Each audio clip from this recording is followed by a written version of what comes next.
YTN 뉴스라이더 첫 번째 소식입니다. 우리 국민 한 명이 러시아에서 처음으로 간첩 혐의로 체포됐습니다. 러시아에서 간첩 혐의로 유죄 판결을 받으면 중형이 불가피해서 한러 관계에 악재로 작용할 수 있습니다. 이동우 기자가 보도합니다. 타스통신은 러시아 사법당국자를 인용해 한국인 한 명이 블라디보스토크에서 간첩 혐의로 체포됐다고 보도했습니다.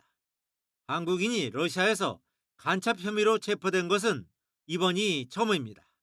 이 매체는 한국인 성씨는 백 씨라며 실명을 공개했습니다. 백 씨는 종교 관련 종사자로 알려졌습니다. 올해 초 블라디보스토크에서 붙잡힌 백 씨는 추가 조사를 위해 지난달 말 모스크바로 이송돼 레포르토보 구치소에 갇혔습니다. 통신은 백 씨가 국가 기밀 정보를 외국 기관에 넘긴 혐의를 받고 있다며 그와 관련된 사건 자료는 1급 기밀로 분류됐다고 덧붙였습니다. 외교부는 지난달 체포 사실을 인지한 직후부터 필요한 조력을 하고 있다고 밝혔습니다. 당시 백 씨 아내도 체포됐지만 풀려나 현재 한국에 있는 것으로 전해졌습니다. 러시아에서 간첩 혐의로 유죄 판결을 받으면 10년에서 20년의 징역형을 선고받을 수 있습니다. 백 씨의 석방이 늦어지거나 중형을 선고받을 경우 북러 밀착으로 한반도 안보가 위협받는 상황에서 한러 관계에 악영향을 미칠 것으로 예상됩니다. YTN 이동우입니다.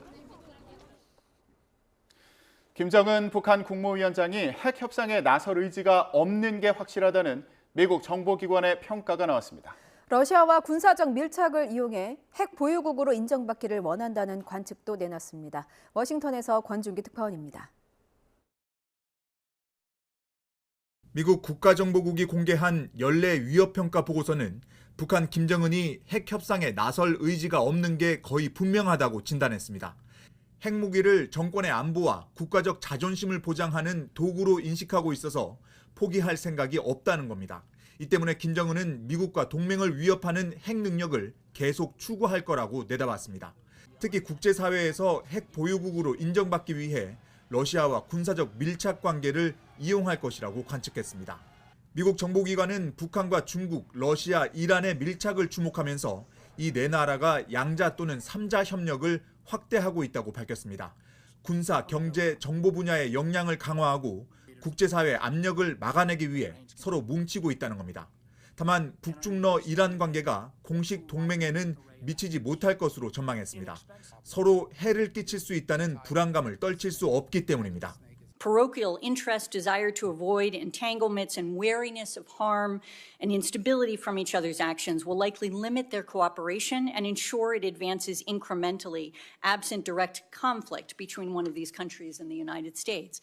정보기관들은 그럼에도 북한과 중국, 러시아, 이란의 권력 역학 관계가 변하면서 새로운 문제가 생기고 있다고 지적했습니다. 우크라이나와 전쟁으로 중국, 북한, 이란에서 도움을 받은 러시아가 반대급부를 내놔야 하는 상황이 되면서 오랫동안 유지했던 비확산 규범이 약화될 수 있다고 우려했습니다. 워싱턴에서 YTN 권준기입니다. 어제 낮에 서울 강남의 한 업체 사무실에 침입했던 괴한 3명이 밤사이 붙잡혔습니다. 오늘 새벽에는 밤길을 달리던 25톤 트럭이 10m 아래 절벽으로 떨어져 운전자가 구조됐습니다. 사건 사고 강민경 기자입니다. 서울 강남구의 건물 문이 굳게 닫혀 있습니다. 어제 낮 3시 40분쯤 이 건물에 입주한 한 업체 사무실에 얼굴을 가린 괴한 3명이 들이닥쳤습니다. 이들이 노린 건 회사 대표 A씨. 남성 한 명이 A씨의 목을 조르는 동안 나머지는 금품을 훔치려고 시도했지만 성공하지 못했습니다. A씨가 몸을 피하자 괴한들도 역시 소득 없이 도망친 겁니다. CCTV를 추적한 경찰은 오늘 새벽 12시간 만에 일당 3명을 모두 긴급 체포했습니다. 경찰은 A씨와의 관계와 범행 동기를 조사한 뒤 구속영장 신청 여부를 검토할 방침입니다. 가드레일이 종이장처럼 구겨져 있고 논두렁엔 덤프트럭이 떨어져 있습니다. 오늘 새벽 2시 50분쯤 경기 포천시 군내면을 지나는 세종포천 고속도로에서 37살 김모 씨가 몰던 25톤 덤프트럭이 가드레일을 들이받은 뒤 10m 아래 절벽으로 추락했습니다. 김 씨는 핸들에 끼인 채로 차량 안에서 구조됐습니다. 어제 오후 부산 사하구 당리동에서는 승용차가 차선을 바꾸다가 옆차로 차량 3대를 잇따라 들이받았습니다. 이 충격으로 차량 2대가 인도를 덮쳐 길을 가던 70대 여성이 끝내 숨졌고 다른 보행자와 운전자 등 5명이 병원으로 옮겨졌습니다. YTN 강민경입니다. 오늘 새벽 1시 반쯤 경기 김포시 사우동 일대 전기가 끊겼다가 2시간 40분 만에 복구됐습니다. 이 정전으로 아파트 1,300여 세대와 인근 주택 200여 세대가 불편을 겪었습니다. 소방당국은 정전과 관련한 인명피해나 구조 활동은 없었다고 밝혔습니다. 해병대 수사 외압 의혹의 핵심 피의자 이종섭 전 장관이 호주로 출국한 가운데 공수처는 필요한 수사를 차질 없이 진행한다는 입장입니다. 하지만 의혹의 정점에 선 이 전 장관 조사가 당분간 어려워진 만큼 나머지 대상자들부터 먼저 불러서 조사할 것으로 보입니다. 김철희 기자가 보도합니다. 고위공직자범죄수사처가 해병대 수사 외압 의혹과 관련해 출국 금지한 거로 알려진 사람은 이종섭 전 국방부 장관 등 모두 6명입니다. 고 최상병 사망 사건을 수사한 해병대 수사단이 임성근 전 해병대 1사 단장 등을 경찰에 넘기려 하자 외압을 행사하고 처벌 대상을 축소하려 했다는 게 의혹의 골자입니다. 공수처는 이 과정을 이종섭 전 장관이 총괄 지휘했고 이 전 장관 부재 시 신범철 전 차관이 그 역할을 대신한 거로 의심하고 있습니다. 유재현 국방부 법무관리관과 김계환 해병대 사령관의 경우 경찰에 사건을 넘기기 전 해병대 수사단에 압력을 행사한 혐의로 김동혁 국방부 검찰단장과 박경훈 조사본부장은 사건을 되찾아와 처벌 대상을 줄이는 데 개입한 혐의 등으로 수사 대상에 올라 있습니다. 이첩 논란의 핵심 당사자인 임성근 전 사단장 역시 업무상 과실치상 혐의로 공수처에 고발당한 상태입니다. 당분간 의혹의 정점에서 이 전 장관을 직접 조사하는 건 어려워진 만큼 공수처는 다른 피의자들부터 불러 혐의를 다져나갈 것으로 보입니다. 이런 가운데 시민단체는 이 전 장관 출국에 항의하며 윤석열 대통령과 박성재 법무부 장관 등을 공수처에 추가 고발했습니다. 출국 금지까지 해제해 사실상 해외로 도피시켜 대통령을 포함하는 대통령실이 연루된 최상병 사망사고 수사외압 사건을 은폐하고 공수처 수사를 방해하는 것을 조직적으로 강행한 혐의가 있습니다. 핵심 피의자가 해외로 출국했음에도 수사에는 차질이 없을 거라고 공언한 공수처가 성과로 논란을 잠재울 수 있을지 주목됩니다. YTN 김철입니다.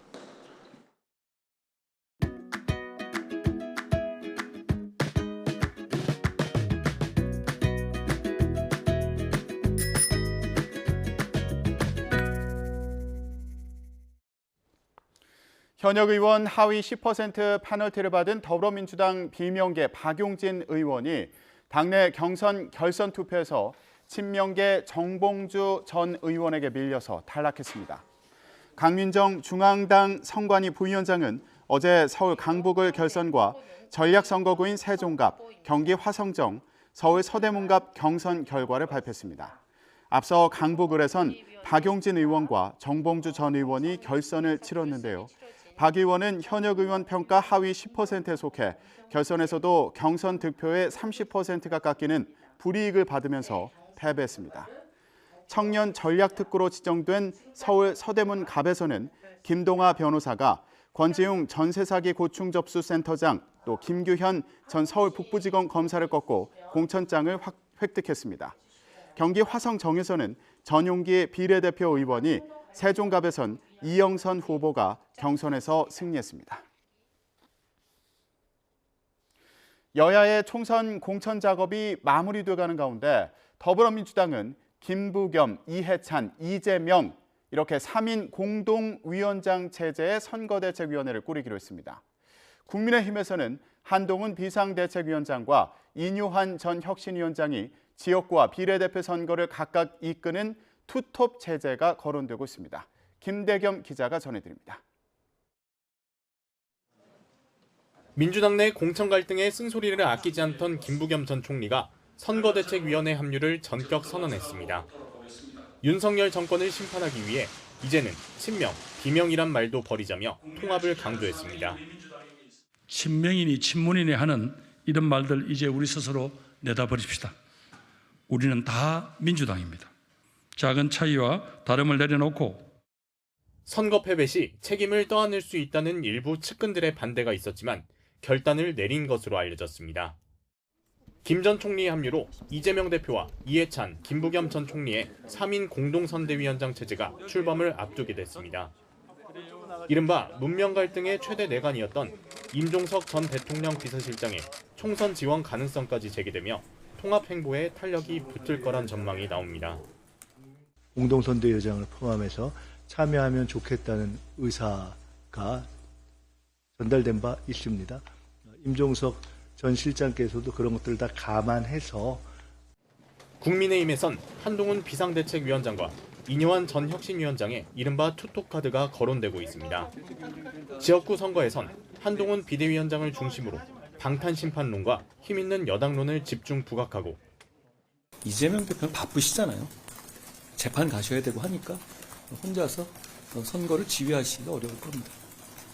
저는 이 선거를 지휘하기 위해서 불려 나온 당대표입니다. 비례대표 선거에선 호남 출신인 이뇨한 전 혁신위원장을 앞세워 표심몰이에 나서겠다는 전략으로 풀이됩니다. 국민의 미래는 이제 같은 당이라는 같은 당으로 가겠다는 것이 한동훈 위원장의 생각이기 때문에 상징성 있는 선대위원장이 필요하다면 그것은 이제 뭐 이뇨한 위원장 저는 개인적으로는 괜찮은 카드가 아닌가 생각합니다. 여야 모두 예상되는 선대위 면면을 보면 통합과 외연 확장에 방점이 찍혀 있는 것으로 보입니다. 아직 마음을 정하지 못한 중도 부동층 표심을 최대한 공략하겠다는 의도로 분석됩니다. YTN 김대겸입니다. 국민의힘은 오늘 총선 지역구 후보 결정을 위한 5차 경선 결과를 발표합니다. 친윤계 비례대표 이용 의원 등이 3파전을 벌인 경기 하남갑과 한동훈 비대위원장의 비서실장인 김형동 의원이 현역으로 있는 경북 안동 예천, 곽규택 변호사와 김인규 전 대통령실 행정관, 이영풍 전 KBS 기자가 맞붙은 부산 서동 등 3곳이 대상입니다. 국민의힘은 또 4차 경선에서 승부를 가리지 못한 7개 지역구의 결선 투표 결과도 함께 공개합니다. 서울 중성동을은 하태경 의원과 이해운 전 의원, 대구 동군의을은 강대식 의원과 이재만 전 대구 동구청장이 막판 경쟁을 펼쳤습니다. 네, 이렇게 공천 작업과 함께 여야의 선거전 열기도 뜨거워지고 있습니다. 특히 중도, 무당층 표심 잡기에 사활을 건 모습인데요. 박규환 기자가 전해드립니다. 주요 격전지를 돌고 있는 국민의힘 한동훈 비상대책위원장이 이번엔 경기 고양시를 찾았습니다. 서울 편입론과 재건축 공약을 부각하며 지지를 호소했습니다. 60년, 70년 가까이 유지되어 온 경기도의 이 오래된 구역들을 현실에 맞게 조정하겠다는 겁니다. 그걸 반드시 실천할 준비가 돼 있습니다. 4년 전 참패를 만회하기 위해 지역 관심 이슈를 강조한 건데 민주당도 맞불을 놨습니다. 경기 양평에 이어 윤석열 정권 심판벨트로 지목한 충남을 공략했습니다. 특히 이종섭 주 호주대사와 관련된 해병대원 순직 사건을 꺼내들었습니다. 신범철 전 국방부 차관 등의 출마를 문제 삼은 겁니다. 최상병 사건에 책임이 없다고 할 수 없는 사람이 버젓이 공천받지 않습니까? 이게 국민에게 예의를 갖춘 국민을 존중하는 태도입니까, 여러분? 여야 모두 수도권과 충청 표심에 공을 들이는 건 부동층 잡기 전략과 맥이 닿아 있습니다. 일당 목표 달성을 위해선 핵심 지지층을 넘어 외연 확장이 필요하기 때문입니다. 거대 양당과의 차별화를 꾀하는 제3지대는 상대적으로 선명성을 강조하는 모습입니다. 민주당 탈당파가 주축인 새로운 미래는 진짜 민주당의 재건을 전면에 내세웠고 내일이 기대되는 진정한 새로운 미래, 진짜 민주정당을 통해서 총선에서 새로운 정치의 토대를 반드시 만들겠습니다. 개혁신당은 반도체 벨트와 수도권에서 활로를 모색하고 있습니다. 경북을 제외한 전 지역에서 후보자를 배출하게 되었습니다. 주 공천 자료는 아시는 것처럼 이준석 대표를 비롯해서 금태섭, 조홍천, 이현우. 윤석열 정권 타도를 기치로 내건 조국혁신당 역시 지지층 결집에 나섰습니다. 원내 일당을 노리는 거대 정당과 양당 독점 구도 타파를 외치는 제3지대의 정치적 명운을 건 선거전이 본격적으로 막을 올렸습니다. YTN 박견입니다. 4월 총선 공천 작업이 한창인 가운데 비례정당에는 누가 출마할지도 관심이죠. 국민의힘은 연일 더불어민주당이 추진하는 비례위성정당 후보들에 대한 공세를 이어가고 있는데요. 한동훈 비대위원장은 특히 비례 1번으로 유력한 전지혜 후보가 반미 성향 단체에서 활동한 이력을 부각하며 민주당의 입장을 물었습니다. 한 위원장의 말을 들어보시죠. 민주당 위성정당의 비례에 면면이 드러나고 있습니다. 노골적인 종북 인사들이 포함되어 있습니다. 그리고 그것이 대단히 앞순위에 들어가 있죠. 비례 1번으로 들어가 있기도 합니다. 비례 1번 후보의 경우에는 한미연합훈련 반대와 주한 미군 철수를 외치던 단체의 대표 출신입니다. 비례 1번이라는 것은 그 정치 세력의 방향성 그리고 정책과 공약을 보여주는 어떤 상징과 같은 존재입니다. 저는 이재명 대표와 민주당에게 묻고 싶습니다. 민주당의 이번 총선 공약은 한미연합훈련 반대와 주한미군 철수입니까? 반미입니까? 그렇지 않고서는 이런 인사가 비례 1번으로 선정되는 것을 설명할 수가 없습니다. 맞으면 맞다, 아니면 아니다라고 답변하시고 그리고 국민 앞에 설명해 주시길 바랍니다. 민주당 내에서도 중도 표심에 악영향을 끼칠 수 있다는 우려가 나온 가운데 이재명 대표도 국민 눈높이에 맞는 인선이 필요하다며 우려를 나타냈는데요. 사실상 후보를 재추천해달라고 요구한 겁니다. 윤석열 정권의 비판적 견해를 가진 모든 세력, 모든 사람들이 힘을 모아서 반드시 심판해야 된다라고 저희는 판단합니다. 그 점에 동의하는 많은 분들이 함께 더불어민주연합을 구성했습니다. 더불어민주연합에서 잘 판단하실 것으로 봅니다. 다만 저희들의 기대라고 한다면 국민의 눈높이에 맞는 각자의 정치적 지향들이 있겠지만 정치는 이상과 현실을 조화시켜야 되는 현실이기 때문에 현실의 장이기 때문에 국민의 눈높이에 맞는 국민의 기대에 부합하는 합리적 의사결정, 합리적 인선이 이루어질 필요가 있다라는 점을 말씀드립니다. 이 점은 국민의힘에서는 대구, 중구, 남구의 공천군 도태우 변호사의 5.18 광주 민주화운동 폄훼 발언이 논란입니다. 도 변호사는 과거 유튜브 방송에서 5.18 민주화운동에 굉장히 문제가 있는 부분들이 있고 북한의 개입 여부가 문제된다는 것이 상식이라며 조사 필요성을 언급한 바 있는데요. 국민의힘 비대위에서도 도 변호사의 발언과 또 공천 결정에 우려하는 목소리가 나온 가운데 한동훈 비대위원장은 도 변호사의 공천을 다시 심사하겠다고 밝혔습니다. 국민 눈높이를 강조하며 당 공천관리위에 재검토를 요청한 건데요. 결과가 주목됩니다. 이런 가운데 지민 비조를 주장하며 선거전에 뛰어든 인물이 있죠. 지역구는 민주당, 비례는 조국혁신당이란 말인데 조국혁신당 대표입니다. 조국 대표가 어제 조국혁신당 비례대표 신청을 했다고 밝혔는데요. 이에 따라 당 사무총장에게 비례대표 후보 선정 관련 사무는 일체 보고하지 말 것 등을 지시했다고 하네요. 그런 만큼 자신에게 비례대표 후보 선정과 순위를 묻지 말아달라고 당부했습니다. 이에 앞서서 조국 대표가 비례대표 신청을 할지 여부에 많은 관심이 쏠렸죠. 앞선 발언 들어보시죠. 대표님도 접수를 하시는 입장 아닌가요? 그렇죠. 예, 저도 접수를 해야 됩니다. 아직 안 하셨습니다. 예. 저희가 주력하고 있는 것이 비례 쪽인 것은 맞고요. 근데 저희가 지금 제가 당대표이지만 지역 비례 문제에 대해서는 공식적으로 지금 선거기획단, 공천 심사단 등등이 이제 마련되었고 거기서 회의를 진행 곧 할 것 같습니다. 거기서 결정을 하는 게 맞을 것 같고.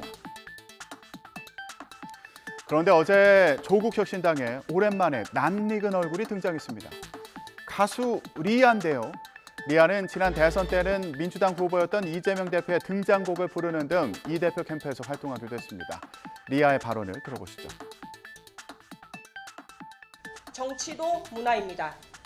우리가 힘을 합쳐 바꾸지 않으면 안 됩니다. 제가 앞장서겠습니다. 5023이라는 얘기가 있습니다.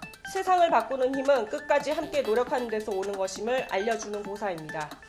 한 사람의 힘으로는 할 수 있는 일이 많지 않지만 민의가 함께하면 태산을 옮깁니다. 조국혁신당은 윤석열 검찰 정권을 반드시 조기 종식시키겠습니다. 이번엔 총선 격전지로 가보겠습니다. 여야 정치권이 선거 전에 본격 돌입한 가운데 격전지 3대 벨트가 주목받고 있습니다. 한강과 낙동강, 인접지역구, 그리고 경기 남부권 등인데요. 총선 희비를 가를 승부처로 떠올랐습니다. 김경수 기자가 전해드립니다. 민심의 풍향계로 꼽혀온 서울, 그중에서도 특히 관심을 끄는 곳은 한강에 맞닿은 지역구, 이른바 한강벨트입니다. 마포와 용산, 성동, 광진, 동작 등 선거 때마다 표심이 출렁인 지역입니다. 4년 전 용산 한 곳에서만 이겼던 국민의힘은 맞춤형 후보 배치로 탈환을 벼르고 있고 민주당은 일부 현역 의원들을 교체하며 수성에 나섰습니다. 광진 을에선 재선을 노리는 민주당 고민정 후보에 오세훈계 국민의힘 오신환 후보가 도전장을 내며 사실상 리턴 매치가 이루어졌습니다. 중성동갑에선 전현희, 윤희숙 후보의 여전사 맞대결이 마포 을에선 정청래, 함운경, 운동권 출신 후보들의 승부가 펼쳐집니다. 동작 을에선 민주당이 전략 공천한 영입인재 류삼영 후보와 국민의힘 나경원 후보가 일전을 벼르고 있습니다. 마포갑 역시 민주당 영입인재인 이지은 후보와 국민의힘 조정훈 후보가, 광진갑에선 경선에서 현역 의원을 이기고 본선에 오른 민주당 이정헌 후보가 국민의힘 김병민 후보와 표심 경쟁에 나섰습니다. 남부지방에선 낙동강과 접한 경남과 부산 일대 지역구인 낙동강 벨트가 주요 승부처입니다. 경남지사 출신인 김두관, 김태호 후보가 맞선 경남 양산을에 우선 관심이 집중되고 있습니다. 김해을의 김정호, 조혜진, 부산 북구갑의 전재수, 서병수 후보 등 현역 의원 간 대결도 관전 포인트입니다. 60석으로 가장 많은 의석수가 걸린 경기도에선 지난 총선에서 민주당이 석권했던 수원의 5개 지역구 수원벨트가 뜨겁습니다. 수원병에선 민주당 이재명 대표의 측근 김영진 후보와 산업통상자원부 장관 출신 국민의힘 박문규 후보가 외나무다리 승부를 준비하고 있습니다. 수원정은 민주당 경선에서 박광원 전 원내대표를 꺾은 친명 김준혁 후보와 범죄심리학자 출신 이수정 국민의힘 후보가 여의도 입성 티켓을 놓고 맞붙었습니다. YTN 김경수입니다. 서울대 의과대학 교수들이 정부가 사태 해결에 나서지 않으면 다음 주에 일제히 사직서를 제출하기로 합의했습니다. 빅5 병원들과도 연대할 방침이어서 교수들의 집단 이탈이 현실화할 경우 의료 대란이 확산할 가능성이 커지고 있습니다. 보도에 김평정 기자입니다. 흰색 가운을 입은 의사들이 건물 안으로 들어갑니다. 서울대 의대 교수들이 한자리에 모여 긴급 총회를 하는 것입니다. 2시간 반 정도 이어진 회의 결과 교수 전원이 다음 주 월요일에 사직서를 내는데 의견이 모였습니다. 일주일 유예 기간을 둔 건데 이 기간에 정부가 이번 사태 해결에 적극적으로 나서야 한다고 압박하고 나섰습니다. 정부가 사태 해결에 진정성 있는 합리적인 방안 도출에 나서지 않을 경우 3월 18일 기점으로 서울대 교수들은 사직서 제출하기로 합의하였습니다. 빅5 가운데 다른 병원 교수들과도 공감대가 쌓인 만큼 이런 결정은 더 확산할 것으로 보입니다. 이미 국내 최대 병원인 서울 아산병원 등에서 근무하는 울산의대 교수 비대위는 자발적인 사직서 제출에 합의했습니다. 삼성서울병원의 성균관 의대와 세브란스 병원의 연세의대 교수들도 이번 주 회의를 열 예정인데 이 같은 움직임에 동참할 것으로 보입니다. 부산대병원 교수들 역시 사직 가능성을 언급하는 등 의대 교수들의 집단 사직 움직임은 갈수록 확산하고 있습니다.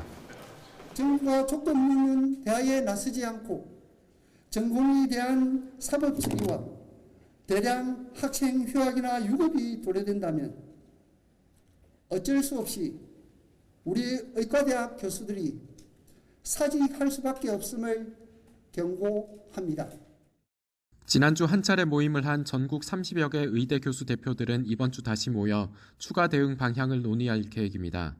의대 교수들은 의대 증원을 원점에서 다시 논의하자고 요구하지만 정부는 2,000명 증원은 양보할 수 없다는 입장입니다.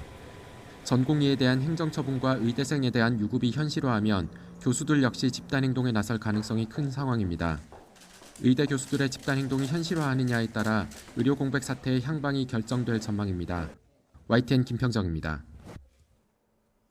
전공의들이 떠난 병원들은 수술과 진료가 줄면서 경영난으로 이어지는 악순환을 겪고 있습니다.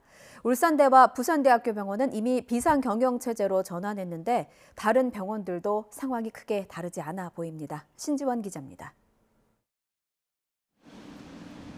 울산대학교 병원 사내 소식지에 올라온 비상경영체제 전환 안내문입니다. 전공의 이탈로 신규 환자와 진료가 줄면서 경영 악화 위기에 처했다며 통합병동을 운영하고 무급휴가를 도입하는 등 비용 절감에 나서겠다고 밝혔습니다. 부산대학교 병원은 이번 달에만 적자가 100억 원이 넘을 것으로 예상됩니다. 신규 투자가 필요한 사업을 미루고 병동을 통폐합하는 등 허리띠를 졸라맸지만 결국 비상경영 2단계에 돌입했습니다. 부서 관리비라 해서 중앙지원비 같은 그런 게 있는데 그거를 각 부서에다 나가는 게 뭐 30%씩 삭감한다든지 병동 통폐합 뭐 그런 식으로 저희가 이제 하고 있습니다. 전공의들이 자리를 비운 지 3주 만에 지역을 중심으로 병원들이 운영난을 호소하고 있습니다. 전공의 의존도가 높은 대형 병원일수록 타격이 큽니다. 서울에 있는 이른바 빅5 대형 병원도 전체 의사 인력의 30-40%가 전공의인 만큼 막대한 손실을 겪고 있습니다. 일부 병원들은 직원 급여를 주기 위해 마이너스 통장을 개설하기도 했습니다. 문제는 전공의들이 돌아온다고 해도 경영이 정상화되기까지 시간이 걸린다는 겁니다. 지난 2000년에는 의료 파업이 장기화하면서 인천 세브란스와 개정병원 등 전공의 수련을 맡았던 대형 병원들이 문을 닫기도 했습니다. 병원마다 통합병동과 무급휴직 도입 등 고육지책으로 버티고 있지만 전공의 이탈이 장기화할 경우 적자를 감당하기 힘들 전망입니다.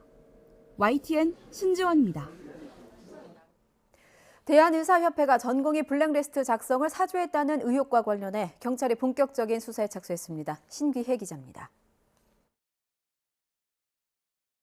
집단행동에 참여하지 않는 전공의들의 실명과 근무지를 언급해 논란이 된 이른바 참의사 리스트.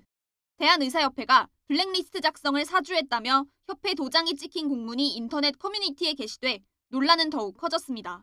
경찰은 해당 공문이 게시된 커뮤니티 DC인사이드를 압수수색해 이용자 정보를 확보했습니다. 시민단체에 고발장이 접수된 지 3일 만입니다. 허위 공문이라며 선을 그은 의협은 해당 게시글 작성자를 사문서 위조 등 혐의로 검찰에 고발했습니다. 가짜뉴스로 여론을 호도하려는 악의가 보인다며 누군지 찾아 처벌해달라고 촉구했습니다. 이 공문이 전혀 생성된 적이 없는 공문이라는 거예요. 이런 공문을 작성한 적이 없고 이런 지침을 하달한 적이 전혀 없기 때문에 허위입니다. 전공의 집단이탈 관련자들 소환도 계속 이뤄지고 있습니다. 경찰은 지난 9일 이른바 전공의 지침글 최초 작성자로 특정된 의사 A씨를 불러 조사했습니다. 병원을 사직하는 전공의들에게 병원 자료를 모두 지우고 나오라는 내용이 담겨 논란을 불렀던 글입니다. A씨는 경찰 조사에서 자신이 해당 글을 작성한 게 맞는다고 인정했습니다. 전공의들 이탈을 부추겼다는 혐의를 받는 의협 지도부에 대한 소환 조사도 이어집니다. 경찰은 지난주 주수호 의협비대위 언론홍보위원장, 노환규 전 의협 회장을 소환한 데 이어 김태구 의협 비대위원장과 박명하 의협 비대위 조직강화위원장, 임현택 대한소아청소년과 의사회장을 불러 조사할 예정입니다. YTN 신기혜입니다. 전공의들에 이어서 의대 교수들마저 집단 사직 움직임이 시작됐습니다. 중대본 회의가 열리고 있습니다. 현장으로 가보겠습니다. 중대본 1차장입니다. 전공의들이 의료 현장에서 이탈한 지 4주 차에 접어들고 있습니다. 병원에서 환자 생명을 위해 고군분투하시는 의료진과 국민 여러분의 협조 덕분에 중증 응급 환자 중심으로 비상 진료 체계가 유지되고 있습니다. 그러나 집단 행동 장기화에 따라 현장을 지키는 의료진들의 피로도도 점차 높아져 가고 있습니다. 정부는 의료 현장을 면밀히 살펴 의료진 여러분들의 어려움을 최소화하고 환자 진료에 매진할 수 있도록 가용 자원을 총동원하여 지원하겠습니다. 어제는 군의관과 공보위를 의료 인력이 부족한 20개 병원에 파견하였고 추가 인력을 투입할 수 있도록 준비하고 있습니다. 권역응급의료센터가 중증 환자 진료에 집중할 수 있도록 경증, 비응급 환자 분류와 타 의료기관 안내 인력에 대한 지원 사업도 3월 15일부터 시행합니다. 오늘부터 전공의들의 현장 복귀를 지원하기 위한 전공의 보호 신고센터를 운영합니다. 집단 행동에 참여하지 않거나 현장 복귀를 희망하는 전공의들이 명단 공개와 집단 괴롭힘을 걱정하고 있습니다. 어려움을 겪고 있는 전공의가 직접 센터에 연락할 수 있고 주변 사람이 대신 연락할 수도 있습니다. 또한 협박성 보복 사례에 대해서는 단호하게 조치해 나갈 예정입니다. 정부는 전공의들이 불안감 없이 현장으로 복귀하여 환자 곁을 지킬 수 있도록 세심히 살피겠습니다. 다수 전공의들의 이탈로 의료 혼란이 가중되고 있습니다. 이는 의료 체계의 정상화를 위한 개혁의 필요성을 반증하는 것입니다. 정부가 발표한 4대 의료 개혁 과제에는 이러한 문제점을 개선하기 위해 전문의 중심 병원으로 전환하는 내용도 포함되어 있습니다. 법령과 지침을 개정하여 병원이 충분히 전문의를 고용하도록 하고 이를 위한 보상 체계도 개선합니다. 정부는 신속한 추진을 위해 국립대 의대 교수를 2027년까지 1,000명 증원키로 결정한 바 있습니다. 전문의 중심 병원으로 전환되면 전공의들은 업무 부담이 완화되어 수련에 집중할 수 있고 국민들의 의료 서비스 질도 높아질 것입니다. 또한 병원에 좋은 일자리가 늘어나고 의료진들이 진료뿐만 아니라 연구를 병행할 수 있어 신약과 첨단 의료기기 개발을 비롯한 미래 바이오 헬스 산업 발전의 토대가 될 것입니다.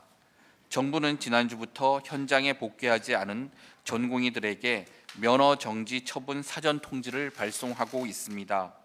3월 11일까지 총 5,556명에 대해 사전 통지서를 송부하였고 잘못된 행동에 상응한 책임을 묻겠다는 정부의 원칙에는 변함이 없습니다. 어제 서울의대 교수 전원이 사직하겠다는 결정은 환자의 생명과 건강을 위협하는 것이라는 점에서 매우 심각한 우려를 표합니다. 교수님들은 환자 곁을 지키시면서 전공의들이 돌아오도록 정부와 함께 지혜를 모아주시기를 부탁드립니다. 정부는 비상진료 체계 유지에 만전을 기하고 의료 현장의 혼란을 해소하기 위해 대화와 설득 노력에 최선을 다하겠습니다. 교수님들의 의견도 경청하고 적극적으로 소통하겠습니다. 감사합니다. 법무부가 친족 내 혼인 금지 범위를 축소하는 방안을 검토하는 가운데 국민 75%가 이를 반대한다는 여론조사 결과가 나왔습니다. 이미 성균관 등 시민사회 반발도 이어지는 상황에서 법무부는 각계의 의견을 경청해서 결정하겠다고 밝혔습니다. 홍민기 기자가 전해드립니다. 발단은 지난 2022년 헌법재판소가 8촌 이내 혼인을 무효로 하는 현행법 조항에 내린 헌법불합치 결정이었습니다. 이미 결혼한 부부에 대해 8촌 이내라는 이유로 예외 없이 혼인을 무효로 하는 건 가족제도 유지라는 입법 목적에 어긋난다는 겁니다. 다만 사회적 혼란을 막기 위해 한동안 법의 효력은 유지하기로 하면서 법무부는 관련 연구 용역을 내는 등 검토에 들어갔습니다. 그런데 법무부 위탁을 받은 한 연구 내용이 알려지면서 논란에 불이 붙었습니다. 근친혼 금지 범위를 8촌에서 6촌, 4촌까지 단계적으로 축소하는 방안을 생각해 볼 수 있다는 결과가 나온 겁니다. 5촌 이상 혈족은 가족으로서 유대감이 잘 유지되지 않는다는 근거를 들었습니다. 곧바로 가족 파괴를 중단하라는 성균관과 전국 유림의 비판이 터져나오자 법무부는 방향이 정해진 건 아니라며 진화에 나섰습니다. 이어 정확한 국민 정서를 확인하겠다며 지난해 실시한 여론조사 결과도 공개했습니다. 먼저 8촌 이내 혼인 금지 조항이 혼인의 자유를 제한하느냐는 질문에는 그렇지 않다는 응답이 70%를 넘은 반면 그렇다는 답은 24%에 불과했습니다.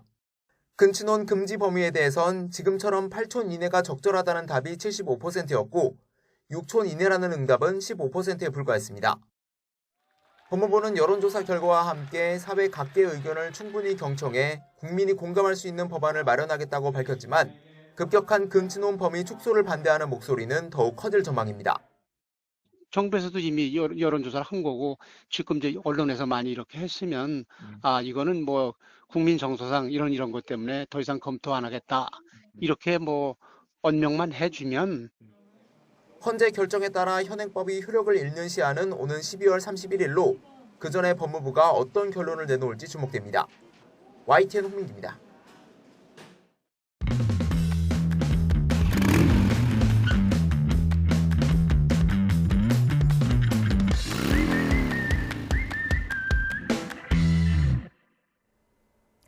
YTN 뉴스라이더 함께하고 계십니다.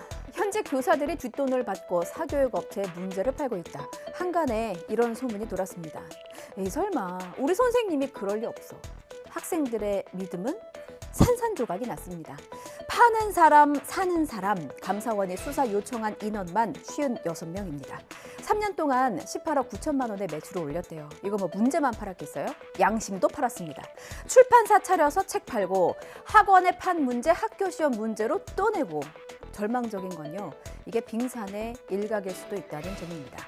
최근 5년 동안 5천만 원 넘게 금품을 챙긴 교사로 제한을 한 게 이 정도라는 겁니다. 5천만 원 아래까지 포함하면요. 지금 200명이 넘는 사람들이 조사 대상에 올라 있는 겁니다. 판박이 지문으로 논란이 됐던 2023년 수능 영어 23번 문제 혹시 기억하십니까? 이 의혹도 사실로 드러났습니다. 숨겨진 카르텔, 어디까지가 바닥입니까? 이승배 기자입니다. A 교사는 지난 2018년부터 사교육 업체에 수능 모의고사 문제를 주고 금품을 챙겼습니다. 그러다 이듬해 6월부터는 배우자가 아예 출판업체를 세워 책을 팔았습니다. 문제는 현직 교사 35명이 만들었는데 EBS 교재나 모의평가 출제를 위해 합숙을 하며 알게 된 사이였습니다. EBS 교재 출간 전에 파일을 빼돌려 변형 문항을 제작해 학원 강사에 판 교사는 8,000개 넘는 문제를 건네고 6억 원 가까이 챙겼습니다. 모의고사 문제를 만들어 가외돈을 벌면서 이 문제를 자기 학교 시험에 출제하기도 했습니다. 교사 복무 행위를 지도 감독해야 하는 교감도 동문 선후배와 함께 문제 제작팀을 꾸려 학원 등에 내다 팔았습니다. 보통 메신저 단체방을 통해 소통했고 일부는 추적이 어려운 텔레그램을 사용한 경우도 있었다고 감사원은 설명했습니다. 판박이 지문 논란으로 시끄러웠던 2023학년도 수능 영어 23번 문제 관련자에 대한 조사 결과도 나왔습니다. 수능에 유명 일타 강사가 낸 지문이 그대로 나와 논란이 불거진 건데 한 대학 교수가 출간을 앞둔 EBS 교재를 감수하면서 봤던 문제를 수능에 무단으로 사용한 것으로 드러났습니다. 일타 강사는 지문의 원 출제자와 친분이 있는 다른 교사에게 문항을 사서 모의고사로 발간했는데 구체적인 유착 관계는 확인 못했다고 감사원은 밝혔습니다. 관리 책임이 있는 한국교육과정평가원이 일 처리를 부당하게 한 점도 확인됐습니다. 사설 모의고사와 중복 검증이 부실했고 이에 대한 이의 신청 또한 심사 대상에서 제외해 논란을 축소하려 한 것으로 나타났습니다. 수능 이후 EBS가 평가원에 연락해 대학 교수가 출간 전 지문을 무단 활용한 사실을 전달했는데도 평가원은 이를 덮었다고 감사원은 지적했습니다. 감사원은 정확한 유착관계 확인을 위해 혐의가 확인된 교사와 학원 관계자 등 56명을 경찰에 수사 요청하고 관련 자료를 넘겼습니다.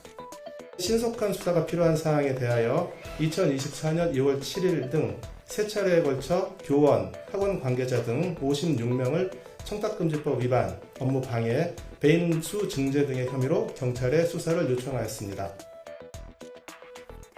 손님인 척 다방을 방문해서 주인과 친분을 쌓은 50대 남성이 있습니다. 앞서 2번 찾아가서 커피 좀 달라 자신을 사채업자라고 소개했대요. 친분을 쌓고 나서 3번째 방문해서 돌변합니다. 다방 주인을 흉기로 위협해서 현금 600만 원을 인출해 달아난 겁니다. 세상 살면서 인생을 바꿀 기회가 3번은 온다고 하는데 이 날강도는 3번을 못 참고 3번째 방문 만에 돌변했습니다. 그래서 인생을 바꾸긴 바꿨는데 본인의 삶을 철창 속에 가두는 걸로 선택해버렸네요. 특수강도 혐의로 송치됐습니다. 안동준 기자의 단독 보도입니다. 경찰관 한 명이 어딘가를 가리키자 다른 경찰관이 다급하게 달려갑니다. 이동 순찰차도 잇따라 현장에 도착합니다. 지난달 27일 인천 간석동에 있는 다방에서 50대 남성 A씨가 카드를 빼앗아 달아났습니다. 불과 2달여 전 경기 고양과 양주에서 다방 주인을 잇따라 살해하고 돈을 훔쳐 달아난 이영복 사건도 있었던 만큼 테이프로 손과 발이 묶인 피해자는 공포에 떨어야 했습니다. 그래 계속 멍 때리고 있었어요. 저는 한 5일 정도 밖에 한 발짝도 못 나가고 계속 집에 있다가 달아난 A씨는 현금 인출기에서 600만 원을 찾아 옷가게와 유흥주점 등에서 170만 원을 사용했습니다. 휴대전화 요금도 내지 못할 정도로 생활고에 시달려온 것으로 알려진 A씨는 경찰 조사에서 돈이 필요해 범행을 저질렀다고 진술했습니다. 경찰에 이제 신고했는데 그분들이 한 40명이 나와갖고 이제 밤낮을 샜다고 이제 그러시더라고. 밤에도 쉬지 않고 이제. 공사장 근처를 걸을 때면 이렇게 천으로 덮여있는 길을 좀 많이 발견하실 거예요. 공사 중이라 먼지 날리지 말라고 덮어뒀나 보다 싶어서 이제 그냥 걷고는 하잖아요. 이 시민에게는 함정이었습니다. 대전시가 주관한 정화조 공사가 진행되고 있었는데 땅만 파고 제대로 메우지 않고 천으로만 그냥 덮어둔 거죠. 상가로 들어가려던 시민이 그대로 구멍으로 빠져버렸습니다. 피해자는 멧돼지 잡으려고 함정을 파놓은 것 같다면서 황당해했습니다. 구멍 안쪽으로는요, 이렇게 끊어진 철근들이 툭툭 튀어나와 있었습니다. 주말 오후에 벌어진 일인데 아이라도 뛰어갔다면, 차량이라도 지나갔다면 그 어떤 상황을 가정해봐도 정말 생각도 하기 싫습니다. 차라리 천이 없었더라면 피해가기라도 하지. 대체 천은 왜 덮어놓은 겁니다. 덮어놓은 겁니까? 이거 실수여서도 안 될 일입니다. 자, 어쨌든 피해자가 다쳤는데요. 그런데 시공사는 언제 이 땅을 메웠게요? 양동훈 기자가 취재했습니다. 전화 통화를 하며 걷던 남성이 갑자기 땅 아래로 푹 빠집니다. 주변에서 사람들이 달려와 남성을 구멍에서 꺼내고 잠시 뒤 구급대원들이 도착해 남성을 병원으로 옮겼습니다. 구덩이가 있을 거 생각하면서 천을 밟았겠어요. 멧돼지 잡으려고 함정 파는 것처럼 그냥 천만 딱 덮어놔갖고 그냥 그 밟아가지고 빠져버린 거죠.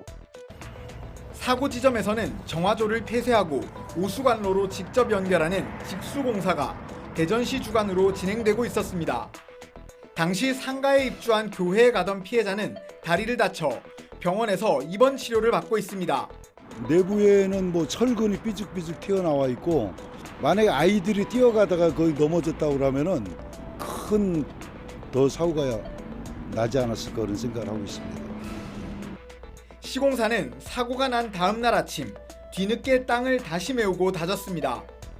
대전시는 시공사와 협의해 피해자에 대한 보상 절차를 진행하겠다고 밝혔습니다. 서울 도심 한복판 송현동에는 크고 넓은 땅이 있습니다. 서울광장의 3배 정도 됩니다. 이 넓은 땅을 어찌 활용할까? 이게 서울시의 고민이었습니다. 크기도 큰데 이게 위치도 알짜거든요. 경복궁과 맞닿아 있고요. 근처에는 국립현대미술관도 있고 또 인사동도 가깝습니다. 국내 시민들은 물론이고 외국인 관광객은 또 얼마나 많이 찾아오게요. 서울시가 이곳에 이승만 전 대통령 기념관을 설립하겠다고 합니다. 시민들의 반응도 엇갈리고요. 시민단체와 불교계도 반발하고 나섰습니다. 윤태인 기자의 보도입니다. 서울 송현동에 있는 광장입니다. 지난 1997년 미국에 반환받았고 기업 손을 거쳐 2년 전 서울시가 넘겨받아 공개했습니다. 전체 넓이만 37,000여 제곱미터, 서울광장의 3배에 달합니다. 서울 한복판에 자리 잡은 이곳에 이승만 전 대통령 기념관 건립이 추진되고 있습니다. 지금 현재로서는 가능성이 제일 높게 논의되는 데가 송현동 공원인 것은 분명한 사실이고요. 이승만 전 초대 대통령님에 관한 다큐멘터리 영화 등이 상영이 되고 하는 것이 이제 그런 의미에서 보면 일종의 공론화. 열린 송현광장에는 이건희 미술관만 짓고 나머지는 녹지 공간으로 남기겠다던 애초 공원을 오 시장 스스로 뒤집은 겁니다. 불교계는 기념관 건립을 반대하고 나섰습니다. 이승만 전 대통령이 종교방송 설립과 군종장교 제도 도입에 특정 종교에만 특혜를 줬고 1954년에는 정화 유시로 불교계의 갈등을 일으켰다며 서울시와 관계를 단절하겠다고까지 경고했습니다. 진보 진영의 시민단체 역시 1인 시위에 나서며 반대했습니다. 기념관 건립을 놓고 시민들 반응도 엇갈립니다. 물론 과가 있죠. 근데 과보단도 과가 3이면 공은 7입니다. 당연히 그 기념관을 세워야 되지 않겠습니까? 아직 피해자들이 버젓이 살아있는 2024년에 그리고 제대로 된 보상도 아직 못 받은 걸로 알고 있는데 그런 2024년에 시민들의 공간에서 그런 사람을 기념한다는 게 당연히 말이 안 된다고 생각해요. 정치적으로도 첨예한 논쟁거리인 만큼 4월 총선을 앞두고 이승만 대통령 기념관 논란이 더 커질 가능성도 있어 보입니다.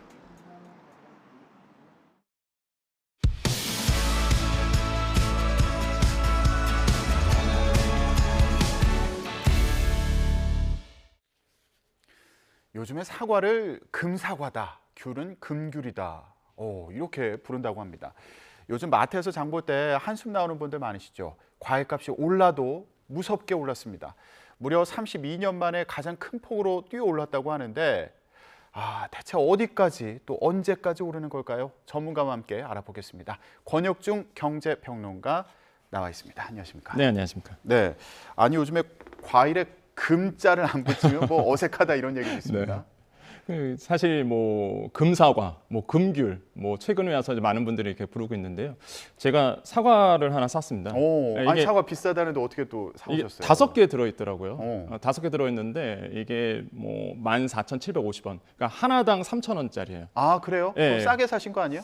근데 이거보다 조금 더 싸게 샀습니다. 그러니까 나라가 농식품부 할인 대전이라고 해서 이거에 대해서 조금 지원을 해주거든요. 그래서 이제 하나당 2,400원 샀는데요. 5개 들어있으니까. 근데 보시면 아시겠지만 안 이뻐요. 이런 걸 우리가 비정형 과실, 뭐 비정형 사과라고 얘기하는데 찌그러져 있거든요. 그러니까 예전에 보면은 상품 가치가 떨어지는 것들이죠. 그럼에도 불구하고 하나당 2,400원. 이거 하나 먹을 때 2,400원 나는 소비를 하는 거거든요. 그 정도로 사실 과일 가격, 사과 가격이 크게 올랐는데 사과 가격이 이제 전년 동월 대비해서 한 71% 올랐거든요. 그러니까 그러다 보니까 많은 분들이 부담스럽잖아요. 그렇죠. 저는 사과를 너무 좋아하거든요. 그래서 너무 오르다 보니까 이제 많은 분들이 지난달에 귤을 많이 또 찾으셨습니다. 이제 대체적으로 귤을 찾았더니 근데 이제 귤은요 2월 중순에 이미 출하가 끝났거든요. 공급 안 되죠. 수요가 많아지죠. 전년 동월 대비해서 78%는 올랐습니다. 귤은요. 그렇군요. 사과값이 너무 오르다 보니까 이제 귤을 찾았더니 귤값이 또 오르는 맞습니다. 그런 상황입니다. 지금 가져오신 사과는 저렴하게 산 건데 이게 약간 조금 모양이 예년의 기준으로 보면은 조금 상품성이 떨어진다. 그런 건데 그럼 만약에 뭐 예전에 일반적으로 사 먹던 예쁘게 생긴 그런 사과 같은 경우는 가격이 어느 정도 하는 거예요? 지금 시장에 나가 보시면 아시겠지만 하나당 뭐 5,000원 이렇게 하는 데도 있고요. 근데 심한 곳은 정말 크고 알이 좋은 거 이런 것도 10,000원까지도 합니다. 사과 하나에 10,000원 하는 경우도 있어요? 그래서 이제 금사과라는 이름이 괜히 붙인 게 아니죠. 그러니까 사실상 그런 거 사 먹으신 분들 계시겠지만 서민들 입장에선 접근하기가 굉장히 어려운 과일 가격이 됐다. 지금의 이제는 이런 부분들이 또 물가도 끌어올리고 있다라고 좀 생각해 봅니다. 그렇군요. 아니 근데 사과값은 왜 이렇게 오른 겁니까? 일단 작황이 안 좋았고요. 일단 작황이 안 좋다 보니까 공급이 당연히 안 되겠죠. 실제적으로 그러다 보니까 또 저장량도 줄었어요. 수요는 꾸준한데 이제는 공급이 안 되다 보니까 사실상 저장해서 또 팔기도 하는데요. 계속 물건이 나가다 보니까 저장량도 이제 감소가 되다 보니 사과격이 이게 뛰어 올랐다고 보시면 되겠고 생산량이 아까 줄었다고 말씀드렸잖아요. 전년 동월 대비해서 이제 30%나 줄어들었습니다. 생산량 자체가 그렇기 때문에 이제 크게 뛰었고 그다음에 이제는 그 사과의 이제는 판매 가격에 대한 상승률을 봤더니 아까 말씀드렸지만 2월달에 70% 올랐다고 그랬잖아요. 이게 작년 10월 같은 경우에 74%나 오른 상태였어요. 그때 이후에 조금씩 떨어지다가 다시 한번 또 사과 가격이 크게 올랐다. 확실히 제가 봤을 때는 계절적 요인도 있고 또 하나는 생산량이 감소되고 작황이 안 좋았다. 이게 아마 근원적인 이유지 않을까 그렇게 생각을 해봅니다. 보통 명절 지나면 가격이 좀 떨어졌을 것 같은데 네. 근데 명절 지나고 지금 이제 과일값이 더 오른 그런 상황인데 지금 말씀해 주신 게 작황이 안 좋았다, 생산량이 줄어들었다 이렇게 말씀해 주셨잖아요. 네네. 특별한 배경이 있습니까? 일단은 뭐 기상 이변 효과가 가장 크게 영향을 미쳤다고 저는 생각을 해보겠고요. 그다음에 이제 농가에 만나 보면은요, 농사를 지으신 분들 만나 보면은 그러니까 생산에 대해서 소요되는 비용들이 많이 증가됐다라고 얘기를 해요. 예. 이미 아시겠지만은 우크라이나 러시아 전쟁이 있었습니다. 예. 지금도 진행 중이고요. 그러다 보니까 뭐 비료가 크게 올랐고요. 그다음에 유가 아시겠지만 다시 한번 또 오르고 있거든요. 예. 그러다 보니까 생산 비용 자체가 다 올라 버렸어요. 그래서 뭐 사과뿐만 아니라 뭐 농산물 전체적으로 다 가격이 뛰고 있다. 이런 어떤 중복적인 이유 때문에 지금 모든 것이 지금 뛰고 있다고 보시면 되겠고, 예. 저는 조금 주목하고 있는 것이 재배 면적이 조금 감소되고 있다. 사과가 실제 재배 면적이 소폭 감소됐거든요. 그러니까 사과 농사를 이제 안 지으신 분들이 많아집니다. 왜냐하면 기후 이상 변화 때문에 사실상 이제는 땅이 줄어드는 거예요. 사과를 지을 수 있는 땅이. 그래서 이런 부분도 이제 구조적인 문제도 어느 정도 있다라고 좀 생각을 해봅니다. 사과라고 하면은 뭐 이렇게 가족끼리 식사하고 나서 후식으로 네. 이렇게 맞아요. 편하게 네. 먹는 그런 과일로 이렇게 생각을 해왔는데 이게 이렇게 또 비싸지니까 예, 많은 우려를 낳고 있는 그런 상황입니다. 이거 이러다가 가을까지 가격 안 내리는 거 아니야? 이런 걱정을 하는 경우도 있어 보입니다. 안 내릴 것 같아요. 왜 그러냐면 그래요? 정부의 공식적인 입장이 있습니다. 이게 농식품부에서 최근에 인터뷰를 했는데 여기서 무슨 얘기를 했냐면 추석 전까지는 가격이 좋아지지 않을 거다. 한마디로 서민들이 많은 분들이 먹을 수 있는 정도의 가격까지는 내려가지 않을 거다라고 이제 얘기를 했어요. 왜 그러냐면 아까도 말씀드렸지만은 작황 자체가 이제 좋지 않았던 부분이 있겠고 그 다음에 이제 햇사과가 나오기 전까지는 힘들다라고 얘기했거든요. 그러면 햇사과가 언제 나오느냐? 7월 달에 나옵니다. 그럼 7월 전까지, 그다음 배는 8월에 나오거든요. 예. 그 전까지 사실 과실이 안 나온다는 얘기예요. 그러면은 저장돼 있는 거 갖고 이제 풀어야 되는데 예. 사실 이제 공급이 안 되다 보니까 당연히 가격이 뛸 수밖에 없고 그래서 추석 전까지는 비싼 사과, 비싼 배, 비싼 과일을 먹을 수밖에 없는 구조고 예. 이런 부분들이 이제는 많은 국민들이 좀 아셔야 되는 부분이다. 그래서 당분간은 비싼 과일을 먹을 수밖에 없는 구조로 갈 거다라고 생각해 봅니다. 예. 그래도 정부가 예산을 투입해서 할인 지원에 나서고 있다고 하는데 이거 효과는 어떻습니까? 지금 저도 이 사과를 할인 대전 때문에 조금 소폭 이제 할인된 가격으로 샀잖아요. 그래서 정부가 예산을 쓰고 있는데 3월과 4월 중으로 납품 단가 인하해서 204억 원을 풀고요. 그다음에 마찬가지로 할인 지원해 갖고 230억 원. 그래서 총 434억 원을 푸는데 근데 저는 일시적인 효과라고 봐요. 그러니까 사실 뭐 대체제 상품들이 나오겠죠. 예를 들어서 이제는 뭐 여름에 나오는 수박이라든지 참외 같은 것들 이런 거 나오기 전까지 버티자. 저는 그렇게 보거든요. 예. 버티자. 그때까지 버텨서 다른 과일을 먹게끔 하겠다라는 것이 아마 농식품부의 보관이라고 볼 수 있겠고 그렇게 된다 그러면 아마 수요가 좀 분산이 될 수밖에 없을 겁니다. 그래서 지금 예산을 써서 좀 계속적으로 억누르고 있다라고 좀 보시면 되겠고요. 그래서 또 정부가 생각하는 게 수입 과일입니다. 오렌지, 바나나. 그래서 제가 사과를 너무 좋아하다 보니까 항상 먹거든요. 근데 너무 비싸서 못 먹어요. 그래서 어느 순간 보니까 이제 오렌지가 올라오더라고요. 와이프가 이제 오렌지를 사갖고 오는 거죠. 그러니까 오렌지는 그나마 좀 싸더라고요. 한 10개, 11개 들었는데 10,000원대 초반이었으니까 그 과거보다는 그래도 괜찮은 가격으로 다른 과일 대비해서 그래서 오렌지라든지 이런 바나나를 이제는 대체제로서 정부가 수입을 해서 직수입해서 풀겠다. 이런 얘기도 하고 있어요. 그래서 이런 부분에 대해서 이제는 다각도로 노력은 하고 있으나 제가 봤을 때는 과일 가격은 계속적으로 높은 가격을 유지할 거다라고 보고 있습니다. 그렇군요. 자, 과일값이 이렇게 오르면서 2월 소비자 물가 동향도 다시 오름세를 기록했는데 3%대를 기록했습니다. 그런데 이게 물가 안정이 더뎌지면 금리 인하에도 영향 주는 거 아니냐 이런 걱정으로까지 지금 이어지고 있어요. 그렇죠. 지금 이제 시스템이 어떻게 가냐면 사과값이 이제 상승을 하잖아요. 과일 가격이 이번에 이제는 3.1% 소비자 물가 상승률 나왔는데 거기서 핵심적인 게 과실이었거든요. 실제 이제 신선식품 상승률이 20%나 나왔습니다. 그러니까 엄청나게 사실상 기본 소비자 물가 지수를 초과한 부분이거든요. 그래서 과실이 주한 역할을 했는데 그럼 계속적으로 이런 뭐 대표적으로 사과 가격이 이렇게 높아진다라고 본다 그러면 물가 상승에 계속적인 압박을 줄 수밖에 없고요. 그렇게 된다 그러면 사실 이제 금리를 인하를 해야 될 타이밍인데 우리가 쉽사리 이제 금리 인하 타이밍을 못 잡을 가능성이 있습니다. 그럼 계속적으로 고금리 상태로 간다는 얘기는요. 서민들이 힘들거든요, 사실. 왜냐하면 돈이 안 돌기 시작하고 특히 이제 소상공인 분들도 말 그대로 만나보면은 팔이 날린다 이런 표현을 쓰세요. 그러니까 장사가 안 되는 거죠. 돈이 안 돌기 시작하니까. 그럼 서민들의 가장 큰 또 압박을 받을 수밖에 없기 때문에 이게 또 내수에 또 고통도 안겨주고 그래서 이게 악순환이 반복될 가능성이 굉장히 큽니다. 그래서 과일 가격을 잡는 게 단순히 뭐 과일을 먹는 사람한테 좋은 게 아니라 국민 전체 경제에 크나큰 영향을 준다. 이런 점에서는 정부가 아마 각별히 아마 관심을 갖고 있다라고 좀 생각을 해보겠습니다. 예, 사과 가격 그리고 귤 가격 얘기하다가 저희가 전체적인 물가와 그리고 금리 얘기까지 이어졌는데 최근 2년 동안 고물가 상황이 이어진 그 배경에 기업들이 이전보다 가격을 잦은 빈도로 올렸기 때문이다. 이런 분석을 하는 경우도 있더라고요. 어떻게 보세요? 그러니까 사실 뭐 경영학적으로 본다 그러면 뭐 당연한 거라고 저는 생각을 해봐요. 기업들 입장에서 본다 그러면 왜냐면 코로나19로 인해서 또한 뭐 전쟁으로 인해서 원자재 가격이 크게 올랐습니다. 그런데 이제는 물건값을 올려야 될 타이밍이 왔는데 이게 큰 폭으로 가격을 올린다 그러면요 소비자의 이제 가격정이 굉장히 세거든요. 그러면 이제는 딱 소비자들 왜 올려 이런 얘기를 합니다. 그러다 보니까 이제 기업들이 꼼수를 좀 쓰는 거죠. 말 그대로 빈도를 높이는 거예요. 말 그대로 소폭 올리면서 자주 올리는 거죠. 그러면 이제 사실 소비자들 봤을 때 체감을 잘 못 하시거든요. 그래서 이제는 기업들이 이렇게 빈도수를 더 높였다. 소폭 가격을 올리는 것을 자주 했다라는 거죠. 이게 실제적으로 이제 한국은행 보고서에서 조사가 된 부분이 있어요. 그래서 조사를 해봤더니 우리나라 기업들이 가격을 높이기 위해서 한꺼번에 많이 높이는 게 아니라 소폭 자주 올렸대더라. 이게 조사가 된 내용입니다.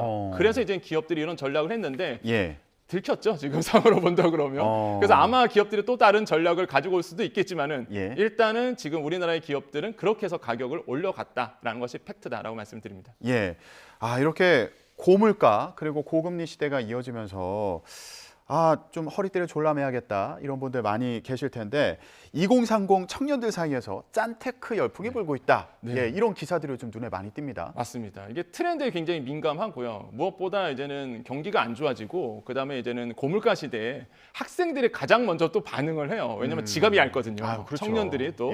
그러다 보니까 이제는 아끼자라는 것이 지금의 인기이다라고 보시면 되겠는데 일단 밥을 먹을 때 집에서 먹습니다. 그러니까 친구들하고 밖에서 잘 안 먹게 되는 부분도 있고요. 그렇죠. 근데 무엇보다 제가 이제는 대학에서 아이들을 가르치다 보니까 학생 식당을 종종 갈 때가 있어요. 물론 뭐 임직원 식당, 교수 식당도 있겠지만은 학생 식당이 붐빕니다.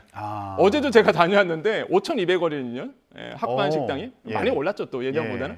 그럼에도 불구하고 학생들이 꽉 차서 줄 서서 먹을 정도예요. 그 정도로 사실 지금 학생들이 아낀다라는 표현을 딱 맞겠다고 보시면 되겠고, 그다음에 뭐 학생들뿐만 아니라 뭐 청년들, 뭐 저도 마찬가지고요. 요즘에 어떤 트렌드가 뭐냐면 그냥 조금씩 자주 사는 분도 있고요. 왜냐하면 버리게 되니까. 근데 반대로 한꺼번에 많이 삽니다.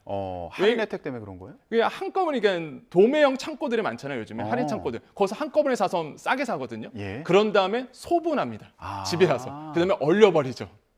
그런 다음에 내가 쓸 때만 녹여서 먹는. 그러니까 사실 이게 불경기 때문에 나오는 또 하나의 이제 트렌드거든요. 이런 부분들도 지금 뭐 학생들 사이에나 아니면은 뭐 청년들 사이에 또한 아끼고자 하는 많은 분들에게 활용되고 있는 다양한 소비 패턴이 이루어지고 있다고 생각을 해봅니다. 밥값을 아끼기 위한 여러 가지 그 아이디어들이 나오고 있는 그런 상황인데 예전에 저희가 그런 그 트렌드를 소개해드린 적도 있어요. 거지방이라고 해가지고 SNS 대화방에서 거지방이라는 걸 만들어서 거기 이제 사람들이 모여서 소비를 좀 하고 싶거나 했을 때 서로 지적을 해주면서 돈 쓰는 걸 좀 막아보자. 이런 문화가 있다고 얘기를 해드렸거든요. 요즘에는 어떻습니까? 요즘에는 이제 거지방을 넘어서 이제 현생 챌린지가 유행입니다. 현생 챌린지. 네, 현금 생활. 이걸 줄여서 현생. 현생이 현금 생활? 네. 근데 챌린지예요? 네. 이거를 이제 현금 쓰는 거를 목표로 해서 얼마 이하의 금액을 현금으로 쓰겠다. 왜냐하면 청년들 같은 경우에는 요즘에 다 아시겠지만 간편 결제가 다 보편화돼 있잖아요. 휴대전화로 결제하는 거죠? 카드만 대면 결제가 돼요. 너무 편한 거예요. 그러니까 소비가 늘어나게 됩니다. 근데 현금을 쓰면 우리 기성세대는 다 아실 거예요. 현금 쓰면 지갑 열어야 되죠. 지갑에서 그렇죠. 꺼내야 되죠. 네. 내야 되죠. 거스름 바꿔야 되죠. 귀찮아요. 그러다 보니까 현금을 쓰면 소비가 줄어든다. 그렇기 때문에 많은 또 청년들이 예전에 청년들 지갑 갖고 다니는 청년은 없었거든요. 요즘에 청년들이 지갑을 갖고 다니기 시작합니다. 그렇군요. 지갑에다 현금 넣고 그러면서 이제 쓰기 시작하거든요. 그래서 현생 챌린지 이게 지금 또 20대들한테 또 유행이 되고 있어요. 그래서 서로 그래요? 코치해주고 얼마 썼냐, 얼마 쓰지 마 이러면서. 예. 예전에는 벽에다 달력 같은 거 붙여놓고 이제 10,000원씩 꽂아놓고 하루에 맞아요. 10,000원씩만 써라 이런 재테크 방식을 뭐 이렇게 조언하는 경우도 있었는데 요즘에는 휴대폰 결제가 굉장히 이제 간편하게 결제할 수 있는 방식인데 이렇게 안 하고 맞아요. 현금을 갖고 다니면서 현금으로 직접 쓴다. 맞습니다. 그럼 이게 또 챌린지라고 하는 게 약간 목표치를 설정해두고 하는 것도 있을 것 같아요. 맞습니다. 그러니까 하루에 얼마 이하로 쓰자 이거거든요. 그래서 서로 코치해줘요. 너 얼마 썼어? 그래서 어느 정도 현금 썼어? 이런 것을 이제 서로 보면서 서로 이제 코치해주고 관리해주고 이러면서 이제 소비가 줄어들고 그 나머지 돈 모은 것으로 이제 적금 상품을 드는 이런 어떤 그 정말로 알짜배기 청년들이 많이 나오고 있다라고 생각을 해봅니다. 현금으로 쓰다 보면은 내가 오늘 얼마를 썼는지 또 눈에 확실하게 보이죠. 보이니까 또 체감을 할 수 있겠군요. 맞습니다. 본인이 소비한 거에 대해서. 이거 약간 기술을 역주행한다? 뭐 이런 평가도 있는 것 같고요. 네네. 그러니까 사실 이제 핀테크 시대가 왔음에도 불구하고 다시 한번 이제 현금을 쓰는 세대가 많아졌는데 그래서 좀 팁을 좀 드리고 싶어요. 어떤 팁이냐면 지금 이제 청년들이나 아니면 좀 아끼고 하자는 분들에게 몇 가지 팁을 드린다 그러면 일단 교통편을 먼저 가보겠습니다. 교통은 어떻게 하느냐? 요즘에 좋은 제도들이 많이 나왔죠. 기후동행 카드. 안 쓰신 분들 꽤 있더라고요. 서울에 사신 분들은 기후동행 카드 쓰시면 너무 좋고요. 그 다음에 이제는 5월 달에 이제 K패스가 도입이 되죠. 뭡니까? 이거는 중앙정부에서 하는 교통 할인 정책입니다. 일반인들 같은 경우는 20에서 30% 세일이 되거든요. 세이브가 되고 거기에다 카드사까지 도움이 되다 보니까 더 세이브가 될 수 있어요. 그래서 K패스권이 이제 5월에 나오게 되면 뭐 서울 지역에만 기후동행 카드가 쓰이잖아요. 다른 뭐 경기라든지 아니면 다른 지방에도 K패스권으로 교통비를 할인받을 수 있다. 이런 부분들은 꼭 유념하셔야 되겠고. 대중교통 이용할 때 쓸 수 있는 그렇죠. 거예요? 대중교통 이용하시는 분들 굉장히 도움이 될 것 같고요. 그다음에 이제 정책편도 있는데 이번 연도의 핵심은요. 대환대출입니다. 그러니까 고금리의 대출을 받으신 분들이 굉장히 많아요. 주담대, 전세대출 마찬가지죠. 신용대출도 마찬가지고요. 이번 연도의 화두는요. 갈아타는 겁니다. 지금 갈아타기 인프라, 대환대출 인프라가 구성이 돼 있고요. 빨리 알아보시는 게 굉장히 도움이 된다. 왜냐하면 스트레스 DSR이 점차적으로 단계별로 진행이 되면은요, 내가 대출받을 수 있는 것이 줄어들게 됩니다. 그럼 대환대출은요, 많은 분들이 오해하시는 게 이게 갈아탄다고 해서 이 대출이 옮겨가는 게 아니라 기존 대출을 갚고 새 대출을 일으키는 거거든요. 새로 대출을 받는 거니까 새로운 기준이 적용될 수 있다. 맞습니다. 그래서 스트레스 DSR이 계속적으로 단계별로 진행이 되면은 내가 받을 수 있는 대출이 오히려 줄어들게 되거든요. 그렇게 되면 사실상 낭패를 볼 수가 있어요. 그렇기 때문에 만약에 대환대출이 고민이신 분들은 빨리 갈아타시는 게 좋다. 지금 많이 좋거든요, 금리가. 그다음에 이제 금융폰으로 본다 그러면 풍차 돌리기는 예전부터 유행했었는데 다시 한번 풍차 돌리기가 또 유행을 하더라고요. 이게 적금 통장 여러 개 만드는 거 맞아요. 아니에요? 매달 늘려가는 방식이던가요? 그렇죠. 적금 방식으로 해갖고 매달 뭐 10만 원 이렇게 해서 1월 달에 통장 하나 만들고 2월 달에 또 통장 하나 만들고 이러면서 하나씩 쌓여가거든요. 근데 나중에 이제 그게 목돈이 돼요. 그래서 이거를 또 가지고 예금도 들 수 있고 다시 한 번 더 유행할 수 있겠고 그다음에 이제 소비로 본다고 소비편으로 간다 그러면 떨이 제품. 그래서 보통 요즘에 많은 분들이 좀 알뜰하게 사시는 분들이 저녁 때 장을 많이 보십니다. 저녁 때 가면 좀 떨이 제품이 있거든요. 마트도 가도. 그럼 할인한 가격에 살 수 있습니다. 맞습니다. 그래서 그런 것들을 또 주로 사시는 분도 있고. 그래서 사실 제가 봤을 때는 뭐 많이 뭐 적게 쓰는 것도 중요하지만 또 버는 것도 중요하잖아요. 그래서 제가 말씀드리고 싶은 거는 그 청년들 상태로 해서 청년 드림 주택 청약 통장이 이번에 나왔죠. 이게 이자도 좋고요. 100만 원 넣을 수 있거든요. 그다음에 이율이 4.5%니까 이런 정책 상품도 활용해 보시는 거 다시 한번 좀 말씀을 드리겠다. 그리고 청년 월세 지원도 있습니다. 이거 모르시는 분들 있는데 이거 20만 원 지원해 줘요. 청년들한테 월세 비용 20만 원 주는데 이거 모르셔서 지원을 안 하시는 분들 많더라고요. 꼭 기억하셨다가 지원해 보시기를 좀 권유드리겠습니다. 꿀팁 많이 주셨네요. 쓰고 모으고 또 대출 받은 것, 또 집세 관련해서 아낄 수 있는 꿀팁들까지 알아봤습니다. 오늘 얘기 여기까지 듣겠습니다. 권혁준 경제평론가였습니다. 고맙습니다. 네, 감사합니다.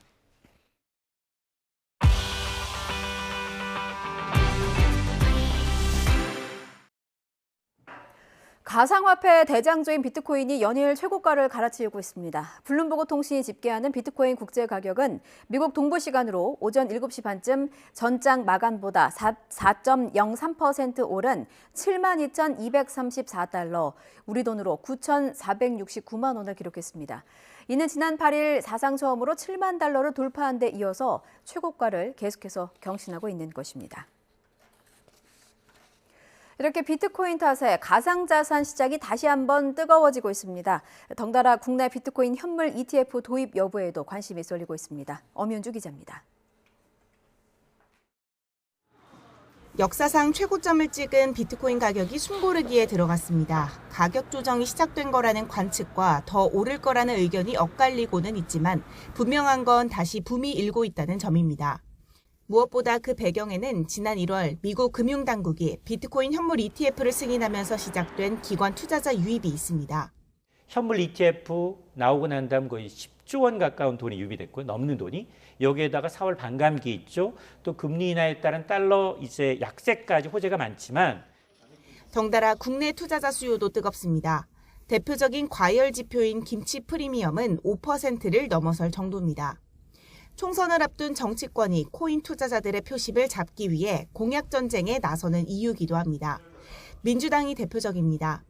미국을 비롯한 대부분의 선진국에서 현물 ETF 승인을 할 것으로 예측되고 있고 한국만 승인하지 않을 경우 국내 자본의 해외 유출, 시장에서의 고립으로 그동안 비트코인 현물 ETF 상장과 중개 모두 불가능하다는 입장이던 정부와 여당도 관련 논의 가능성은 이젠 열어놨습니다.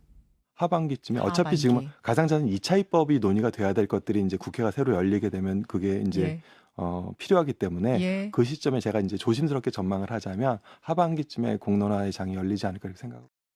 논의의 물꼬가 트이면 업계의 움직임은 발빠르게 이뤄질 거라는 게 중론입니다. 특히 오는 5월 비트코인에 이어 이더리움마저 현물 ETF 승인을 받게 될 경우 그 속도는 더욱 가속화될 것으로 보입니다. 7월 이후에 금융당국이 현물 ETF 도입의 필요성이나 기타 공감대가 형성이 돼서 승인이 되면 아마도 올해 말이나 내년 중에 현물 ETF가 출시가 될 것으로 보이는데요. 이미 거래량만으로 봤을 때도 미국에 이어 우리나라가 세계 2위를 차지하는 만큼 당국의 허용만 나오면 앞다퉈 경쟁적으로 다양한 상품이 쏟아질 전망입니다. YTN 엄윤주입니다. 홍콩 H지수 주가 연계 증권의 투자 손실이 6조 원에 달할 것으로 추산됩니다.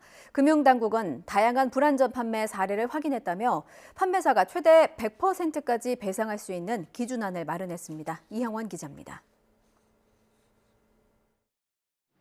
홍콩 H지수 기초 ELS는 지난해 말 기준 40만 계좌와 19조 원 가까이 팔렸습니다. 지수가 급락하면서 지난달까지 손실액만 1조 원대로 전체 예상액은 6조 원에 육박합니다. 큰 손해를 본 투자자들은 제대로 된 설명을 듣지 못한 채 가입했다며 전액 배상을 요구하고 있습니다. 우리 피해자 모두는 은행을 이용하는 예금자들로서 안전하고 신뢰할 수 있는 은행에서 판매하는 상품이기에 ELS 상품의 위험성에 대해 인지하지 못한 상태로 상품을 매수하였습니다. 실제로 금융감독원이 시중은행 5곳과 증권사 6곳을 조사한 결과 다양한 불안전 판매를 확인했습니다. 고령 투자자에게 설명을 제대로 하지 않거나 심지어 서류를 변조해 가입시킨 사례까지 확인한 겁니다. 특히 H지수 변동성이 커지는데도 실적 경쟁을 부추기는 등 고객 보호는 뒷전이었던 것으로 드러났습니다. 금감원은 이 같은 잘못을 따져 차등 배상 원칙을 마련했습니다. 판매사의 기본 배상 비율을 20에서 40%로 적용한 뒤 책임 정도에 따라 가감하는 방식입니다.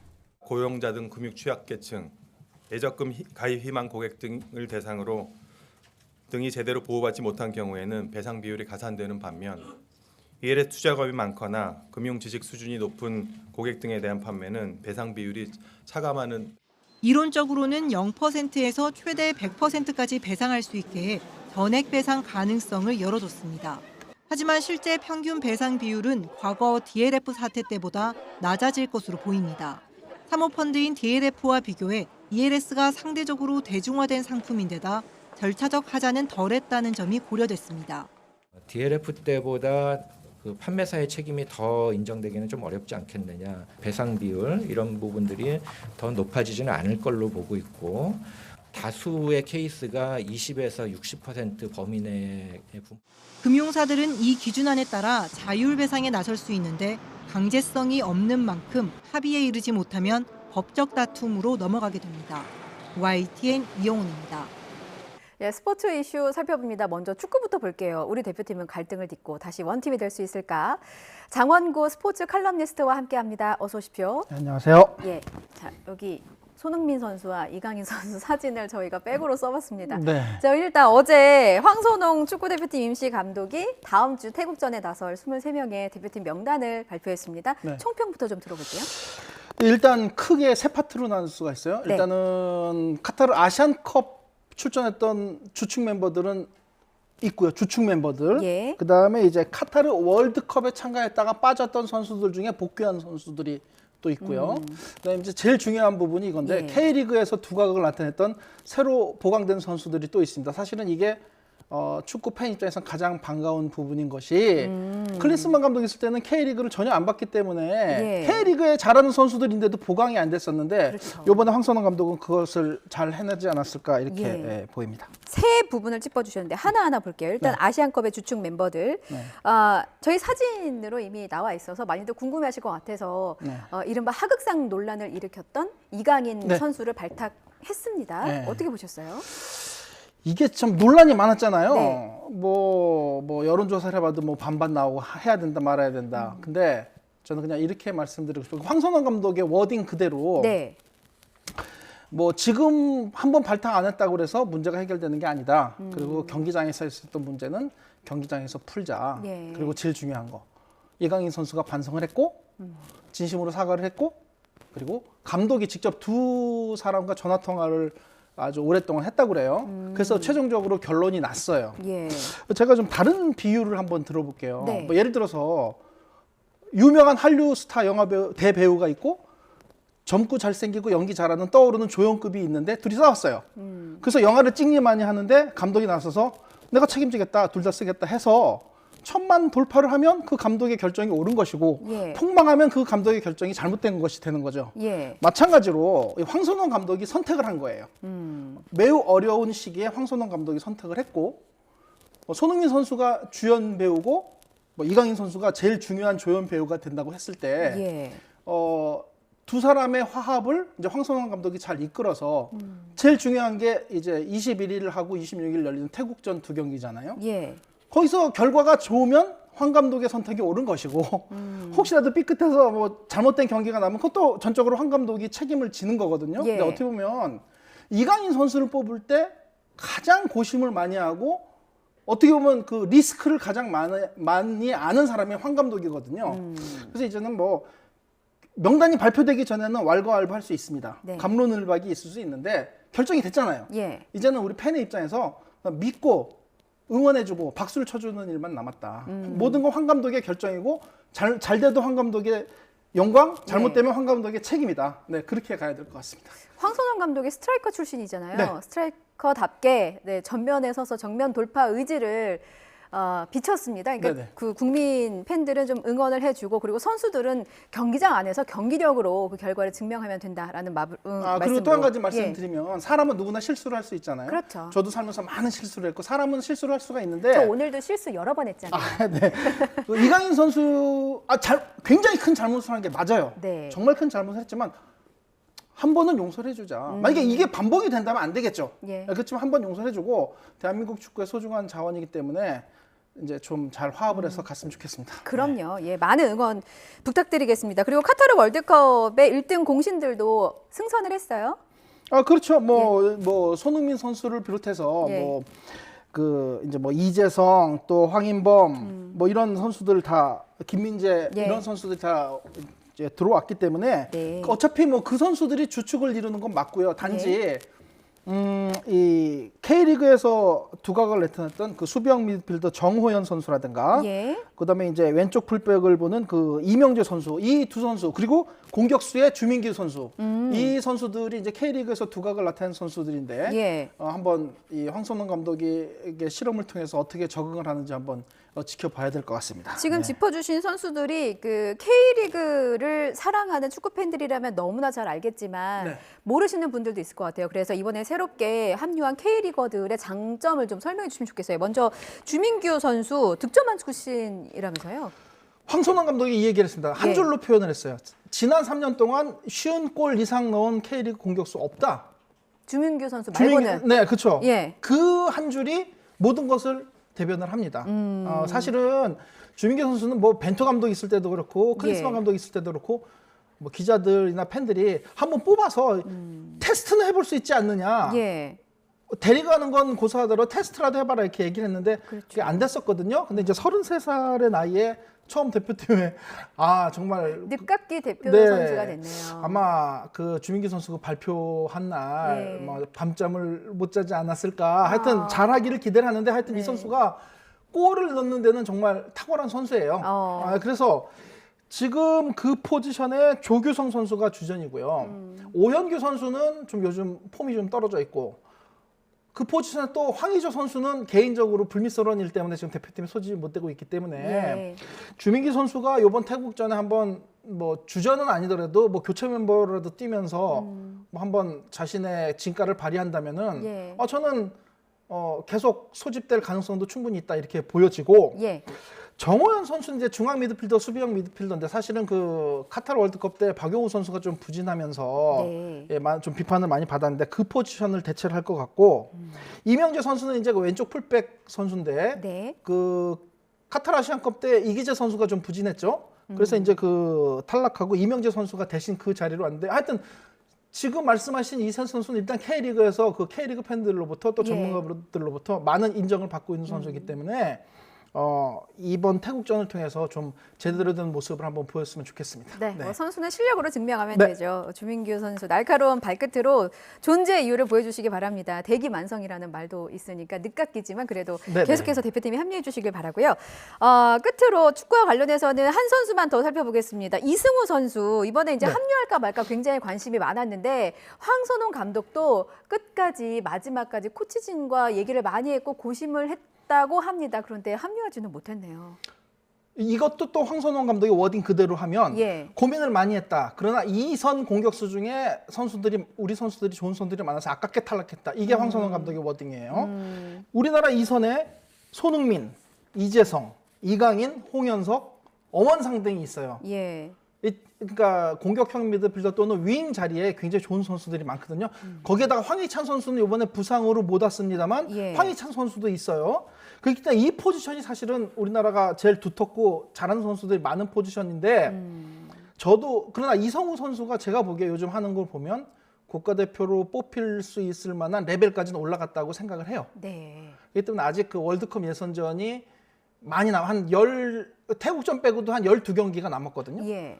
그 안에 뭐 이승우 선수가 본인의 스타일, 폼을 계속 유지를 하고 또 우리나라 이선 공격수 중에 좀 부진하거나 부상당한 선수가 나오면은 얼마든지 그 대체 자원으로 갈 수도 있다. 그래서 저는 뭐 이승우 선수에 대한 기대는 접어버리지 않고 있고요. 황선홍 감독이 그 얘기를 했어요. 그 이제 기자들 질문에 어떤 뭐 전술을 사용하고 어떤 점에 주안점을 두겠느냐 했더니 황선홍 감독 말이 선수 구성과 대충 포메이션은 머리에 구상은 돼 있다. 근데 여기서 공식적으로 발표하진 않겠다 했는데 뭐 제일 중요한 건 이것 같아요. 우리가 아시안컵 때 문제가 됐던 점들이 몇 가지가 있었어요. 첫째, 공격에서 우리가 득점을 할 때 그 세트 플레이로 득점을 많이 했고 필드골이 거의 없었거든요. 그렇기 때문에 그 연속적인 패스에 의해서 찬스를 만들어내는 어떤 공격적인 조직력을 다듬어야 되고요. 가장 심각했던 게 그 요르단전 보셨죠? 맞습니다. 그 정말 처참한 경기력인데 문제가 뭐냐? 공격하다가 패스 미스 나서 끊겼을 때 상대 역습에 전혀 대처를 못했어요. 그 역습으로 먹은 골이 굉장히 많았거든요. 골키퍼 선방이 없었으면 더 먹었을 거예요. 그래서 그것도 그 역습에 대한 대처 이것도 좀 잘 준비를 해서 태국전에 임해야 될 것 같습니다. 짧은 시간이긴 한데 그 점들이 좀 잘 보완이 돼서 또 얼만큼 바뀌었는지도 저희가 지켜볼 부분인 것 같고 선수들 간의 어떤 단합력 이것도 이제 국민들이 지켜볼 포인트인 것 같습니다. 주제 바꿔서 야구 얘기해 볼게요. 이번 시즌에 가장 주목할 만한 부분이 있다면서요? 좀 짚어주실까요? 일단 뭐 메이저리그 류현진 선수의 복귀죠. 네. 8년 총액 170억. 근데 사실 이건 뭐 공식적으로 발표된 거고 뒤에 뭐 더 있을지 없을지 모르겠지만 어쨌든 공식적으로 발표된 것만 8년 총액 170억 원이고 역대 최고 액수라고 하는데 네. 일단 그 류현진 선수는 잘 아시다시피 그 최동원, 선동열, 박찬호의 대를 잇는 한국 야구 사상 최고 투수 4명 중에 한 명입니다. 그렇죠. 예, 그래서 이 뭐 류현진 선수가 등판하는 경기 역시 이제 그 티켓 예매 전쟁이 좀 치열하게 예. 벌어질 것으로 보이고 네. 그 시스템에 있어서는 이제 자동 투구 판정 시스템이 도입이 돼요. 그러니까 그게 뭔가요? 볼과 스트라이크를 기계가 판단하는 거예요. 아, 심판이 아니고. 네, 그러니까 어떻게 되는 좀 쉽게 좀 짧게 설명을 네네. 드리면 그 전까지 야구 중계 보시면 야구 중계 보시면 그 하단에 이렇게 박스가 있고 뭐 이게 동그란 점이 찍히는 그렇죠. 그림들이 있어요. 그게 그 피칭 트래킹 시스템이라 그래가지고 예. 투수의 공이 홈플레이트에서 어느 위치에 통과했나 점을 찍어주는 건데 예. 그걸 활용을 하는 거예요. 근데 과거에는 심판이 보고서 이렇게 박스를 가상의 박스를 생각을 하고 들어갔다 안 들어갔다 판단하는데 예. 이제 기계가 판독을 해서 심판한테 전자기기로 신호를 주면은 그게 스트라이크 볼 알려주기만 하는 그게 되는데 이게 한국 프로야구는 2020년 2부 리그 그러니까 퓨처스 리그에서부터 이게 시험이 됐었고 예. 미국 마이너 리그에서 시행을 하고 있어요.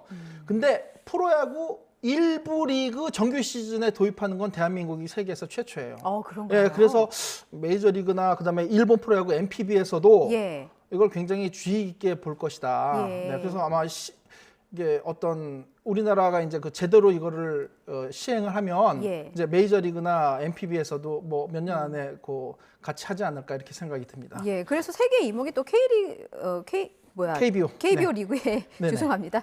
집중이 될 것 같습니다. 그리고 돈 얘기를 좀 해보죠. 돈 내고 야구 봐야 된다고 하더라고요. 그게 이게 좀 구분을 해야 돼요. 그 지금 지상파 3사가 있고 네. 지상파 3사 산하에 전문 중계 케이블 스포츠 TV가 있죠. 예. 그냥 여기서는 그냥 보면 되는데 예. 그냥 그대로 보면 되는데 문제는 이제 컴퓨터, PC나 모바일로 볼 때 돈을 내라는 거예요. 그러니까 이동하면서 보거나 혹은 뭐 집에서 TV를 켜지 못하고 어디 나가서 일을 해야 해서 잠깐 봐야 될 때 노트북으로 볼 때. 아니면 이제 그 채팅을 같이 하면서 보는 그게 또 재미가 있죠. 기능을 할 때. 예, 그렇죠. 이제 이제 티빙에서 돈을 뭐 월 5,500원씩 해서 뭐 1년에 한 6만 5, 6천 원 정도 받는다고 하는데 네. 뭐 처음에는 이제 뭐 비판이 많았죠. 근데 그렇죠. 사실은 비판의 기저에는 좀 솔직한 말로 기분 나쁘다. 왜냐면 그 공짜로 보던 거. 모 포털 우리나라 예. 최대 포털에서 공짜로 보던 거를 예. 왜 돈을 내야 되니까 공짜로 보던 거 돈을 내니까 일단 기분이 나쁘다예요. 그렇죠. 예, 기분 나쁜 거고 그 얘기를 들어보니까 그 티빙에서 처음 시도할 때 뭐 오탈자도 나고 그 선수 이름 표기도 잘못되고 뭐 포지션 표기도 잘못되고 그다음에 이제 어떤 이 테마별로 잘 정리도 안 되고 이런 얘기들이 나와요. 그래서 이거는 돈을 일단 단돈 100원이라도 받으면 그건 프로의 그 관점에서 접근을 해야 되잖아요. 네, 유료화라는 거는 네. 어떤 일종의 서비스가 전제가 되어 있는 거잖아요. 그렇죠. 근데 그런 식으로 해갖고는 절대 안 되고요. 기존의 포털에서 하던 것보다 더 잘해야 예. 그래야 5,500원을 내고 볼 거 아닙니까? 기꺼이. 예, 그렇죠. 예. 근데 그거는 모르겠어요. 제가 그 1년 정도 좀 두고 봐야 이게 좀 정착이 될지 안 될지는 모르겠지만 많은 부분에서 개선을 하고 예. 포털에서 하는 것보다 훨씬 좋은 서비스를 제공을 해야 되는 게 아마 전제 조건이 될 것 같습니다. 그렇군요. 네. 저희 시간이 지금 얼마나 남아 있나요? 2분 정도. 질문 짧게 2개 드릴게요. 네네. 왜 중계를 유료화에 나선 겁니까? KBO에서. 그거는 이제 400 연평균 450원, 그 1,350억 원을 이제 냈는데, 예. 자 지금이 이제 지상파에서, 그러니까 가령 영화나 드라마 같은 거는 예. 지상파에서 이제 OTT로 주도권이 완전히 넘어갔죠. 예. 그런데 이제 OTT에 요즘은 어떠냐면은 그 넷플릭스 같은 데서 뭐 150억, 200억씩 투자하는 드라마를 많이 찍어요. 예. 그렇게 하려면 성공을 하기 위해서는 또 한류 톱스타 배우 뭐 한 해당 출연료 뭐 5억, 6억 하는 그런 초특급 스타들을 계속 쓴단 말이에요. 네. 근데 그게 시청률이 보장은 안 되는데 프로야구는 1년에 450억을 내고 잘해서 그 유료 관중을 많이 끌어모으면은 이게 장사가 된다. 그래서 KBO 입장에서는 수입을 올려서 구단들한테 돈도 좀 나눠주고 네. 티빙 입장에서는 OTT 드라마나 영화보다 오히려 성공 가능성이 높아 보이기 때문에 이게 아마 맞았던 것 같습니다. 그렇군요. 제가 질문 하나 더 드리려고 했는데 지금 시간 관계상 빨리 끊어야 된다고 해서 오늘 말씀을 여기까지 듣겠습니다. 이게 아직은 준비가 미흡한 것이 사실이고 앞으로 개선할 점이 많기 때문에 팬들의 기대감을 좀 충족하기 위해서라도 KBO도 그렇고 뭐 TV도 그렇고 서로 좀 노력하는 자세가 필요하지 않을까. 그렇죠. 라는 훈훈한 말로 마무리하겠습니다. 그리고 축구 대표팀의 다음 주 경기도 응원할게요. 장원구 스포츠 칼럼니스트였습니다. 잘 들었습니다. 감사합니다. 전국에 산발적인 봄비 소식이 있습니다. 지금 이곳에도 약하게 빗방울이 떨어지고 있는데요. 예상 강우량이 5mm로 많지 않아서 작은 우산 챙기시면 되겠습니다. 다만 대기가 불안정한 영남 지방은 벼락과 돌풍을 동반하는 곳이 있겠고요. 산간 지역을 중심으로는 쌀락 우박이 떨어지는 곳도 있겠습니다. 시설물 관리와 농작물 관리에 주의하셔야겠습니다. 지금은 서울 등 중부지방 그리고 호남 서해안에 비가 내리고 있습니다. 비는 낮 동안 전국으로 확대되겠는데요. 지속 시간이 길진 않아서 늦은 오후 북서쪽부터 차차 잦아들겠고 영남 지역만 저녁까지 이어지겠습니다. 그 사이 예상되는 비의 양은 제주도에 최고 20mm, 영남은 최고 10mm가 되겠고요. 서울 등 내륙 지방은 5mm 정도의 약한 비가 지나겠습니다. 기온이 낮은 강원 산간과 제주 산간에는 비가 아닌 눈이 내리겠는데 1에서 5cm가 내려서 쌓이겠습니다. 흐린 날씨 속에 오늘도 기온은 크게 오르겠습니다. 서울이 11도, 부산은 14도까지 올라 예년 기온과 비슷하겠습니다. 내일부터 다시 맑은 하늘이 드러나겠지만 중국발 스모그가 유입될 것으로 보입니다. 이번 주 내내 대기질이 악화할 가능성이 크니까요. 호흡기 약하신 분들은 대비하시기 바랍니다. 또 기온은 상승 곡선을 그리면서 주 후반에는 서울이 16도까지 오를 전망입니다. 내일 오전까지 해안 지역을 중심으로는 바람이 강하게 불겠습니다. 특히 전남 서해안과 제주 지역에는 순간 풍속 초속 20m 이상의 돌풍이 불며 강풍특보가 내려질 가능성도 있으니까요. 해안가 안전사고에 유의하셔야겠습니다. 지금까지 YTN 이혜민입니다. 오늘 뉴스라이더는 여기서 마치겠습니다. 저희는 내일 뵙겠습니다. 고맙습니다.